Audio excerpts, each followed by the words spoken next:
Republican Senator Marco Rubio of Florida joins us. He's in Washington, D.C. It's nice to see you, sir. Thanks for being with us this morning. We appreciate it. Handicap the race for me. What happens tonight? Mitt Romney by how much?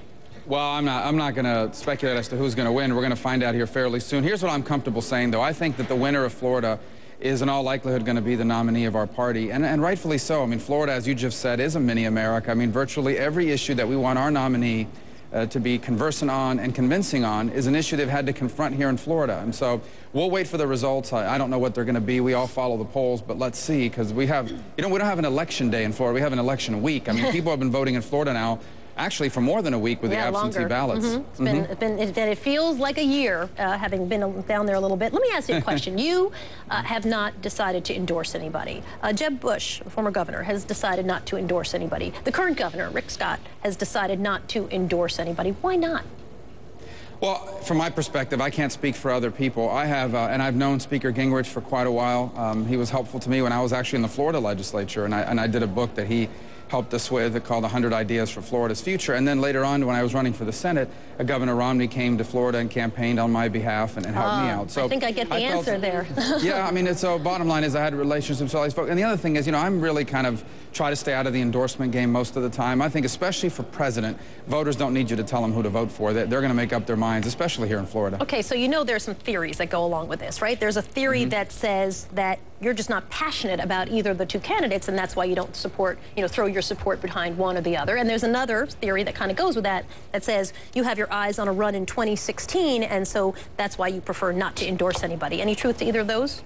Well, that's just speculation. None of them are true. The reality of it is what I just said. I mean, I have relationships with at least 2 of the 4 candidates. I know them well. Didn't want to get involved in the endorsement game. You know, none of it's going to matter at the end of the day. Quite frankly, my endorsement wasn't going to impact the outcome of the race. Voters, when it comes to voting for president, are going to make up their own minds, and we're going to find out tonight what Floridians think. Well, before I continue on with you, sir, I want to talk to our panelist for a minute, which is saying what he knows. He is being considered for a VP position. Smart?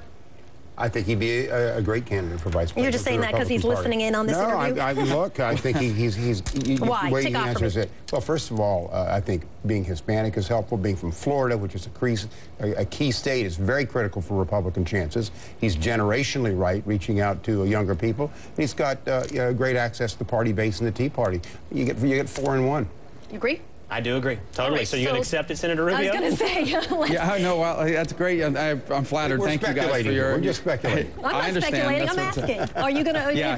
Well, look, my answer hasn't changed on that. I've answered it repeatedly. The fact is, I'm focused on my job here in the Senate. I will do anything the nominee wants me to do in terms of helping them get elected. I don't think that's going to be vice president. I don't think I'm going to be asked. I'm not going to be the vice presidential nominee. But I'm flattered by your words there on the panel. We're going to TiVo that and show it to my mom.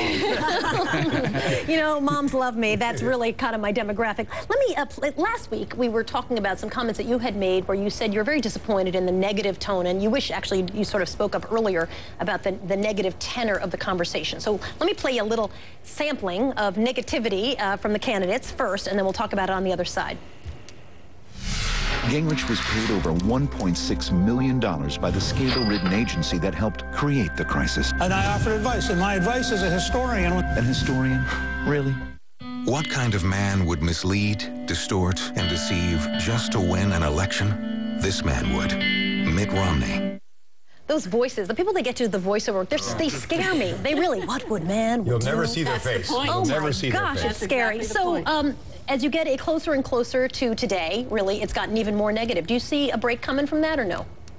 Well, look, I think that's been a part of every campaign. Unfortunately, it's only gotten worse. It's going to get worse in the general election. I mean, no candidate in American history has ever run more negative ads than Barack Obama, and I don't think that that's going to change here in 2012. So, I mean, unfortunately, people are going to have to get used to it, but I think voters see through that because this election's so important. Those ads are interesting, I suppose, for people like us that cover and live in politics, but for the real world, what they care about is, I'm out of a job, or I've lost my job, or I'm making half as much as I used to make and working twice as hard, and my kids can't go to college.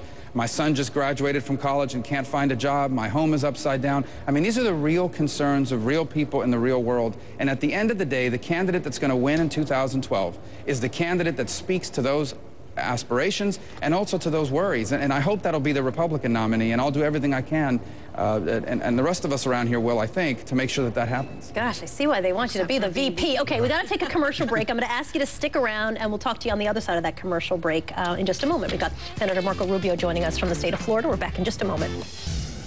Welcome back, everybody. You're watching Starting Point, and we are back with Florida Senator Marco Rubio joining us. I want to ask you a question about this debate about English as the official language. Let me first play for you what both candidates have said on this front, or both leading candidates, I should say. I think it is essential to have a central language that we expect people to learn and to be able to communicate with each other in. English is the language of this nation. Okay, so isn't there something contradictory when both are saying English should be the official language of this nation, but at the same time they're running ads in Spanish in the state that you're in, hoping to court, you know, people who really are much more comfortable in Spanish? Isn't that contradictory and maybe hypocritical? No.